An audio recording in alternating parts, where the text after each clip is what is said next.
Hello friends, जय माता दी। कैसे हैं आप सब। गंगा तेरा पानी अमृत, ब्रह्मा के कमंडल को छोड़ घुरघुराती हुई, तांडव मचाती हुई शिव की जटाओं से लिपटी, फिर शांत अविरल धारा सी बह निकली। गौमुख से सागर में होकर विलीन गंगा सागर कहलाई। हे गंगे तेरी महिमा कही न जाए, नमामि गंगे हर हर गंगे। दोस्तों, आज हम बात करें गंगा जल की। गंगा जी के दर्शन मात्र से मनुष्य को सभी तरह के कष्टों से मुक्ति मिलती है। वहीं कहा गया है कि गंगा जल के स्पर्श मात्र से स्वर्ग की प्राप्ति होती है। शास्त्रों में गंगा को देव नदी और स्वर्ग की नदी कहा गया है। विष्णु भगवान के अंगूठे से निकली, ब्रह्मा जी के कमंडल में समाई, फिर वहां से निकलकर शिव की जटाओं में समाकर धरातल पर गिरी गंगा का जल अद्भुत माना गया है। गंगा जल और सामान्य पानी के चमत्कारिक लक्षण आप स्वयं भी हमेशा सुनते ही होंगे, आप देख भी सकते हैं। एक बर्तन में आप नॉर्मल पानी रख लीजिए, एक में गंगा जल रख लीजिए। सामान्य पानी जो होता है वो कुछ समय में भाप बनकर सूख जाएगा, लेकिन गंगा जल ज्यों का त्यों बना रहता है। इनफैक्ट कई बार तो देखा गया कि उसकी मात्रा बढ़ जाती है। मोक्ष पाने की इच्छा से गंगा के किनारे बहुत सारे लोग बसते हैं। सभी दवाइयों से स्वयं को मुक्त करके, केवल गंगा जल का पान करके, गंगा स्नान करके सभी रोगों से मुक्त हो जाते हैं, दीर्घ आयु जीवन जीते हैं। और ये सब क्यों होता है, इस पर आज तक साइंटिस्ट शोध कर रहे हैं। गंगा जल को कभी भी सामान्य जल नहीं मानना चाहिए।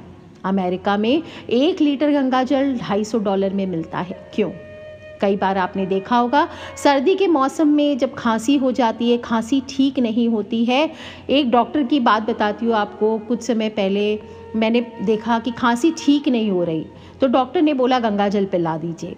और भी प्रैक्टिकली देखा, दिन में 3 बार 2-2 चम्मच गंगा जल पिलाया गया, 3 दिन में खांसी ठीक हो गई।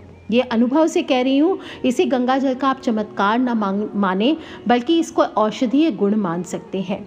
कई इतिहासकार ये भी बताते हैं कि जो सम्राट अकबर था, वो स्वयं तो गंगा जल का सेवन करता ही था। जो मेहमान आते थे उसके यहाँ, सभी को गंगा जल पिलाता था। बहुत सारे हिस्टोरियंस ने भी ऐसा लिखा है कि अंग्रेज जब कलकत्ता से वापस इंग्लैंड जाते थे तो पीने के लिए जहाज में गंगा का पानी लेकर के जाते थे, क्योंकि वो सड़ता नहीं था। इसके विपरीत जब अंग्रेज अपने देश से पानी लेकर के आते थे तो वो रास्ते में सड़ जाता था। दोस्तों, बहुत सारे वैज्ञानिक परीक्षण सिद्ध किए गए हैं, जिसमें बहुत साल पहले ब्रिटिश डॉक्टर ने हैजे का जो बैक्टीरिया था उसको गंगा के पानी में डाला। इससे कुछ ही देर में हैजे के जो बैक्टीरिया थे वो मर गए थे। दिलचस्प बात यह है कि आज के वैज्ञानिक भी जो है गंगा में बैक्टीरिया मारने की गजब क्षमता को बिल्कुल मानते हैं। और देखा जाए तो जब गंगा मैया हिमालय से आती है तो कई तरह की मिट्टी, कई तरह के खनिज, कई तरह की जड़ी बूटियों से मिलती मिलाती है। कुल मिलाकर एक ऐसा मिश्रण बन जाता है जिसे आज तक कोई नहीं समझ पाया। 4 धामों में गंगा के कई रूप और नाम से जानी गई है गंगा। गंगोत्री में गंगा को भागीरथी, केदारनाथ में मंदाकिनी, बद्रीनाथ में अलकनंदा, देवप्रयाग या विष्णु प्रयाग में अलकनंदा और भागीरथी का संगम होता है। और इसके बाद ही अलकनंदा नाम समाप्त होकर केवल गंगा का नाम रह जाता है। दोस्तों, वैज्ञानिक आज भी मानते हैं कि गंगा के पानी में बैक्टीरिया को खाने वाले बैक्टीरियोफाज होते हैं, जो कि सक्रिय रहते हैं और बैक्टीरिया को मारने के बाद फिर छिप जाते हैं। लेकिन सबसे महत्वपूर्ण सवाल यह आता है कि गंगा के पानी में रोगाणुओं को मरने की ये अद्भुत क्षमता आई कहाँ से। कितनी पवित्र है ये गंगा जल, हर कोई जानता है, हर भारतीय जानता है। और इसीलिए इतना पवित्र मानता है कि मृत्यु के समय भी मुख में तुलसी के साथ गंगा जल डालने को कहा जाता है। चाहे घर का शुद्धिकरण हो, पूजा पाठ हो, हर चीज़ में गंगा जल का इस्तेमाल करना, घर में गंगा जल रखना अपने आप में बहुत ही महत्वपूर्ण माना जाता है। गंगा जल में ऐसी शक्तियां हैं जो मनुष्य के द्वारा जाने अनजाने में हुए तमाम पापों को नष्ट कर सकती है, और इसीलिए गंगा को माँ कहा गया है। गंगा जल अमृत है। और ज्योतिष में जब हम बात करते हैं तो गंगा जल के अचूक उपाय से हम अपने जीवन में आ रही तमाम तरह की परेशानियों से छुटकारा पा सकते हैं।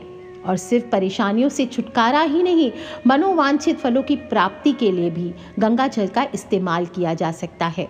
घर में सुख शांति लाने के लिए कहा गया है कि जो भी मनुष्य प्रतिदिन गंगा जल पीता है वो जीवन पर्यंत निरोगी रहता है, अधिक आयु तक जीवन व्यतीत करता है, बुद्धि बढ़ाने वाला माना गया है। किसी की बुद्धि कमज़ोर हो उसे गंगा जल पिलाइए, आप खुद देखिए 1 साल के अंदर कैसा कमाल होता है।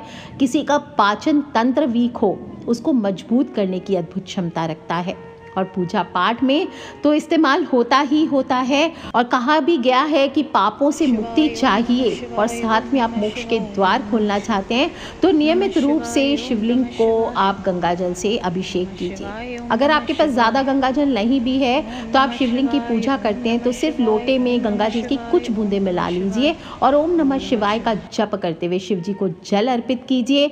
चाहे आपके जीवन में धन संबंधी परेशानियां हो, नौकरी संबंधी परेशानियां हो, एक पीतल का लोटा ले लीजिए, उसमें गंगा जल भर लीजिए और उसमें बेलपत्र हो तो बेलपत्र डाल लीजिए, कमल का पुष्प हो तो कमल का पुष्प या गुलाब का पुष्प और भोलेनाथ को अर्पित करें। ओम नमः शिवाय, ओम नमः शिवाय, ओम गंगाधराय, ओम नमः शिवाय, ओम गंगाधराय, ओम नमः शिवाय, इस प्रकार से बोलते हुए अर्पित कीजिए।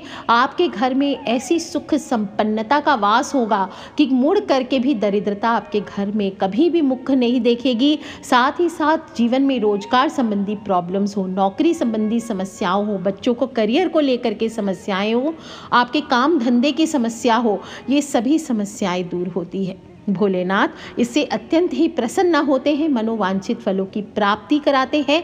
साथ ही साथ अगर घर में कलेश बहुत ज़्यादा हो तो वो भी शांत हो जाते हैं।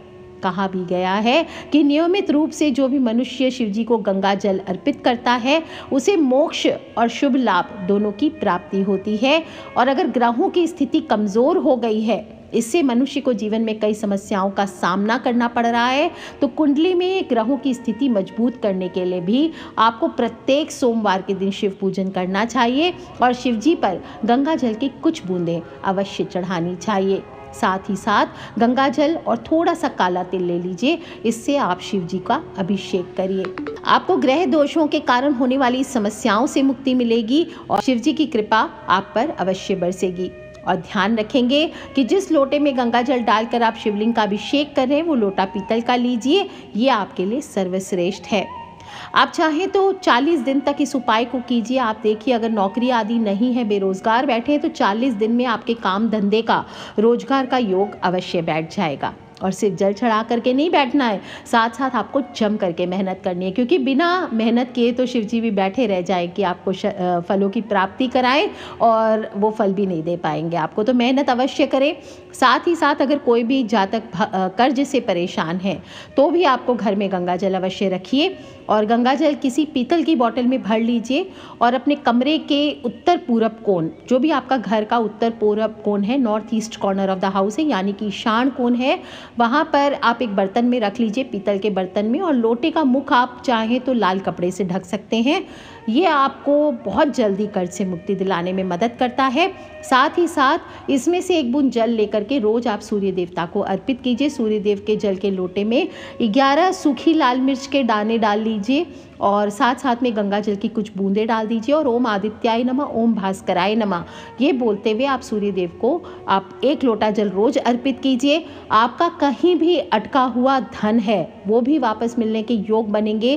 किसी ने आपसे कर्ज लिया है, वो पैसे नहीं लौटा रहा है, तो उसके भी योग बनेंगे। साथ ही साथ अगर आपने कर्ज लिया है और उसे चुकाने के योग नहीं बन रहे तो वो भी आपका कार्य बनने लगता है। साथ ही साथ आप देखेंगे बहुत सारी परेशानियों का हल आपको मिल जाता है।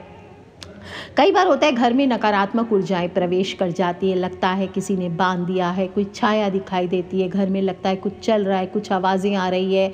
घर में गंगा जल अवश्य छिड़के। ऐसे माहौल में आपको नित्य प्रति गंगा जल में आप कुछ बूंदे गौमूत्र की मिला लीजिए और घर के प्रत्येक कमरे के कोने कोने में, घर की छत पे, बालकनी में, घर के बिस्तरों पर आप इसका छिड़काव करिए। स्प्रे की एक बॉटल ले लीजिए, कॉलिन्स आदि की आती है, या कोई भी स्प्रे बॉटल ले लीजिए, उसमें इसको भर के रख लीजिए और नित्य प्रति 40 दिन तक आप छिड़किए। देखिए कैसा चमत्कार आपके जीवन में होता है। और सिर्फ नेगेटिव ऊर्जा खाली दिखाई देने आवाज़ों से नहीं होती, कई बार लड़ाई झगड़े कलेश बढ़ जाते हैं घर में बहुत ज़्यादा। तो आप सुबह सुबह जब पूजा पाठ कर ले स्नान करके, इसके बाद पूरे घर में गंगा जल ले लीजिए और उसमें 2 पत्ते तुलसी के डाल लीजिए और पूरे घर में घूम घूम करके इसका छिड़काव कीजिए। और कृष्णाय वासुदेवाय हरे परमात्मने प्रणतः क्लेश नाशाय गोविंदाय नमो नमः, इस मंत्र को बोलते हुए पूरे घर में छिड़काव कीजिए। आप देखेंगे कैसे बहुत ही कम समय में आपके घर की सारी नकारात्मक ऊर्जा दूर हो जाती है। घर में होने वाले रोज रोज के लड़ाई झगड़े से छुटकारा मिल जाता है। अब जब बीमारियों की बात करें तो अभी डेंगू का प्रकोप है, जैसे कोरोना छाया था, डेंगू छा चुका है, भयानक वाला है। ऐसे में ग्रहण का असर तो है ही है, लेकिन इससे बचाव के लिए जैसे मैंने ग्रहों के उपाय बताए हैं वो आप कर सकते हैं। साथ ही साथ घर में अगर आपकी बीमारी फैलती चली जा रही है तो एक तो सभी को आप गंगा जल पिलाइए और साथ ही साथ पूरे घर में गंगा जल कोने कोने में छिड़काव कीजिए। आप देखेंगे घर से डेंगू आदि बीमारियां, इनका नामो निशान आपके घर से मिट जाएगा और घर के सभी सदस्यों को आरोग्य की प्राप्ति होगी। इससे घर में सिर्फ आरोग्य की प्राप्ति ही नहीं, घर में सुख संपदा भी बनी रहती है। इसलिए घर में हमेशा गंगा जल अवश्य रखना चाहिए। किसी बच्चे को या किसी बड़े इंसान को घर में अगर सोते वक्त बुरे सपने आ रहे हैं, रात में बार बार अचानक से चमक चमक के उठ जाते हैं, तो ऐसे व्यक्ति के बिस्तर पर मैंने पहले भी बताया गंगा जल में गौमूत्र मिलाकर कुछ बूंदें आपको छिड़कनी चाहिए। आप चाहें तो सिर्फ गंगा जल का छिड़काव भी कर सकते हैं। ऐसे करने से बुरे सपने और नींद टूटने की समस्या से छुटकारा मिल जाता है। अगर कोई बच्चा है बार बार उसको नज़र लग जाती है घर में, तो काजल का टीका तो अवश्य लगाएं। साथ ही साथ उसके स्नान के जल में गंगा जल डालें। उसे 1 चम्मच आप गंगा जल पिला भी सकते हैं। अगर ये सूट नहीं करता है तो कम से कम बच्चे को नज़र ना लगे, इसके लिए उसके ऊपर गंगा जल का छिड़काव अवश्य करें। आप देखेंगे नज़र से मुक्त तो करेगा ही, बुरी शक्तियों को दूर करने में भी मदद करता है। ग्रहों में जब शनि और राहु की बात करते हैं तो शनि के अशुभ प्रभावों से मुक्ति पाने के लिए शनिवार के दिन आपको एक पात्र में गंगा जल लेना चाहिए। थोड़ा सा ले लीजिए, अगर पूरा भर सके तो अच्छी बात, और नहीं तो एक कोई भी पात्र में नॉर्मल जल ले लीजिए। उसमें कुछ बूंदें गंगा जल की डाल लीजिए और पीपल की जड़ में अर्पित करना चाहिए।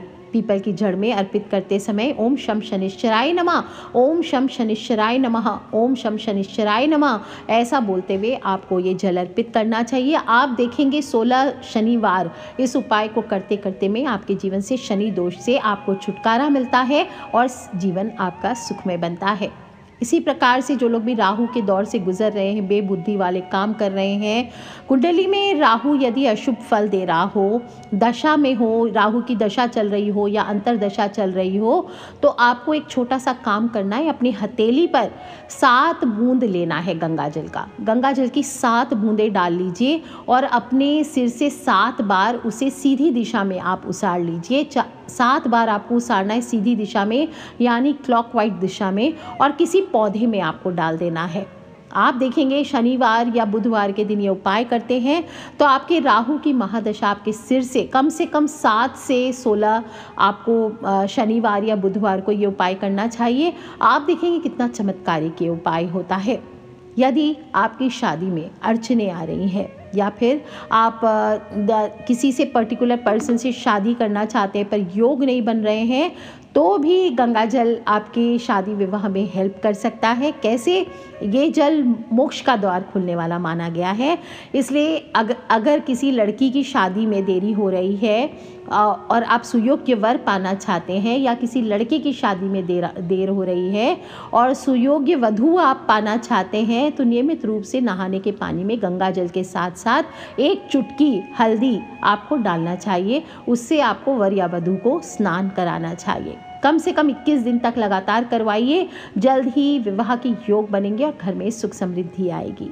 और कई बार शादीशुदा रिश्तों में तलाक तक की नौबत पहुंच जाती है, तो आपको क्या करना है, एक बरगद का हरा पत्ता ले लेना है। उस पर लाल चंदन को गंगा जल से घिस करके लाल चंदन लेना है। लाल चंदन बाय चांस नहीं मिले तो कुमकुम ले लीजिए, नहीं तो लाल चंदन ही प्रेफर करें। उसको घिस कर जो भी थर्ड पर्सन आपके जीवन में प्रवेश कर गया, अगर पति या पत्नी के जीवन में कोई सौतन आ गई है या आ गया है, तो आपको क्या करना है, लाल चंदन को गंगा जल के साथ घिस करके आपको एक हरा बरगद का पत्ता लेना है। अगर बरगद ना मिले तो पीपल ले लीजिए, और अगर वो भी ना मिले तो भोजपत्र पर आपको ये काम करना चाहिए। उस थर्ड पर्सन का आप नाम लिख लीजिए। इसके बाद उस पत्ते पर लाल गुलाब की पंखुड़ियाँ रख दीजिए और इन सब को फिर आपको बारीक पीस लेना है। जिस व्यक्ति का नाम लिखा है उसके नाम में जितने अक्षर हैं, जैसे कोई राज है तो 3 अक्षर है RAJ, या जूली है तो JULIE 5 अक्षर है, तो उतनी ही गोलियां जो थर्ड पर्सन है उसके नाम की उतनी ही गोलियां बना लेनी है और रोजाना 1 गोली नियम से उस व्यक्ति या उस महिला के घर पर आपको मेन गेट पर फेंक देनी है। आप देखेंगे जल्दी ही दोनों में विछोह हो जाएगा, आपसी संबंध आप दोनों पति पत्नी के अनुकूल हो जाएंगे और वापस मिलन के योग बनेंगे। दोस्तों, गंगा जल रखते हैं तो कुछ नियमों का पालन भी करना चाहिए। एक तो गंगा जल घर में जिस स्थान पर भी रखा जाए, सबसे बेस्ट नॉर्थ ईस्ट स्थान है वहाँ पर रखना चाहिए, यानी उत्तर पूरब का कोना, वहाँ पर रखना चाहिए। जगह साफ सुथरी होनी चाहिए, रोशनी युक्त होनी चाहिए। अंधकार वाले प्लेस में कभी भी गंगा जल को नहीं रखना चाहिए। इससे घर की बुरी शक्तियाँ, नज़र दोष और नकारात्मक ऊर्जा से बचाने के लिए आपको घर में हर दिन, प्रत्येक दिन घर में गंगा जल का छिड़काव अवश्य करना चाहिए। सबसे शुद्ध स्थान घर का मंदिर माना गया है, वहीं रखिए। और इससे क्या होता है, इस दिशा में गंगा जल रखने से आपके घर की सारी नकारात्मक ऊर्जा बाहर जाती है, सकारात्मक ऊर्जा का प्रवेश होता है। और मंदिर के साथ साथ जब मंदिर में आप पूजा करते हैं उस समय गंगा जल को प्रणाम अवश्य करना चाहिए। तो प्रणाम ऐसे तो अलग से तो नहीं करते हैं, तो कम से कम आप अपनी जो जल की लोटी रोज भगवान के आगे रखते हैं उसमें 1 बूंद गंगा जल अवश्य डालिए। दूसरी चीज़, गंगा जल को प्लास्टिक की बोतल में या डब्बे में नहीं रखना चाहिए। मैं जानती हूँ आजकल जो लोग बाहर रहते हैं यूजुअली या गंगा जल नदियों से लेके जाते हैं तो प्लास्टिक के डब्बे ही मिलते हैं। वैसे तो गंगा जल अशुद्ध किसी भी अवस्था में नहीं होता है, पर ट्राई करें कि घर जाने के बाद आप प्लास्टिक की बोतल या डब्बे से निकाल करके गंगा जल को किसी तांबे, चांदी या मिट्टी या कांसे के पात्र में रखिए, पीतल के पात्र में रखिए। इससे हमेशा वो शुद्ध रहता है। और जब भी गंगा जल का प्रयोग करने जा रहे, गंदे हाथों से, जूठे हाथों से गंगा जल को नहीं छूना चाहिए। गंदे हाथ से गंगा जल, पॉटी आदि के हाथों से गंगा जल को स्पर्श ना करें, इससे ग्रह दोष लगता है। तो सबसे पहले जब भी गंगा जल को छूने जा रहे हैं तो पहले अपने हाथ साफ कर लीजिए, इसके बाद ही प्रणाम करके गंगा जल को उपयोग करना चाहिए। कुछ लोग होता है ड्रिंक्स आदि करते, मांस मदिरा का सेवन करते हैं। कई बार बड़ा दुख भी लगता है, गंगा जी के किनारे अक्सर देखते हैं लोग रिजॉर्ट बना चुके हैं और वहाँ पर जाकर मांस मदिरा का सेवन करते हैं गंगा माँ के सामने बैठ करके। ऐसा ना करें, ये सब आपको पाप के भागीदार बना रहे हैं। और यदि आप किसी कारण किसी पवित्र तीर्थ पर जा रहे हैं, तीज त्योहार पर गंगा नदी में जा रहे हैं, डुबकी लगाने पहुँचे हैं लेकिन डुबकी नहीं लगा पा रहे हैं, तो थोड़ा जल ले आइए साथ में और घर में ही बाल्टी में आप थोड़ा सा गंगा जल डाल के स्नान करिए। इससे भी आपको गंगा स्नान का पुण्य घर बैठे प्राप्त हो जाएगा। दोस्तों, गंगा जल के सभी उपाय जो मैंने बताए हैं ये आपके जीवन में पॉजिटिव बदलाव ला सकते हैं, आपके घर की समस्याओं को कम कर सकते हैं, उनको ख़त्म कर सकते हैं, क्योंकि गंगा जल से जुड़े हुए बहुत सारे ज्योतिष उपाय होते हैं। यह आपके जीवन को सुखमय बिताते हैं और इनका रोजाना सेवन करके, गंगा जल के रोजाना सेवन करके आप अपने पापों से मुक्ति भी पा सकते हैं। जो दिव्य उपाय मैंने आपको बताए हैं इन्हें स्वयं भी करें, अपने फ्रेंड्स, फैमिली, मम्मी पापा, भाई बहन, बच्चे सभी लोगों से इसे शेयर भी ज़रूर करें, ताकि आप स्वयं तो बचेंगे ही मुसीबतों से, साथ ही साथ आप इन सभी को बचा भी सकते हैं। तो कर लीजिए उपाय दोस्तों, गंगा जल का सेवन अवश्य करें, स्नान करें, गंगा जल का घर में छिड़काव करें, गंगा जल के महत्व को समझें, गंगा जी की साफ सफाई रखने के महत्व को समझें, बच्चों को भी समझाएं, आने वाली पीढ़ियों को समझाएं और इसका फ़ायदा उठाएं। कर लीजिए उपाय दोस्तों, खिलखिलाते रहे, मुस्कुराते रहे। Take care friends, love you all. जय माता दी, बम बम भोलेनाथ की जय, गंगे मैया की। हर हर गंगे, हर हर गंगे, हर हर गंगे।